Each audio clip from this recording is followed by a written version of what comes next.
So there was PIL regarding the smart city work and pollution related with that. What happened today? So we had filed a petition on behalf of some of the citizens who stay in Panjim, basically to point out the unsupervised, unplanned, and haphazard work which is being carried out in the Panjim city, which, as all of you must be knowing, is causing a lot of inconvenience to the general public. The work is causing a lot of pollution. There is no supervision. Till date, at least 3 people have been reported to have died on account of this such kind of negligent work. There is an apprehension that if the work is not completed before the onslaught of monsoon, there is a likelihood of flooding and other related issues. The work is getting delayed, and it appears that there is absolutely no planning which has gone into the execution of this work.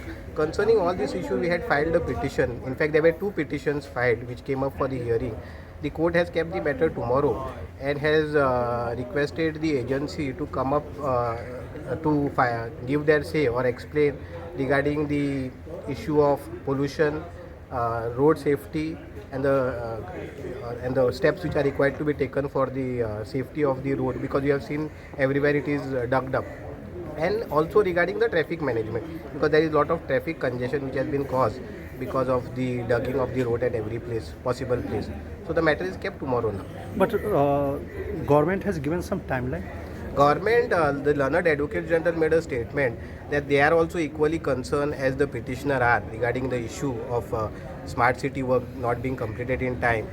And the learned advocate general also made a statement that in fact the government has already given direction that the work should be completed by 31st of May. And the government in all sincerity is trying to ensure that the work is completed, and that is what the learned advocate in fact told the court also.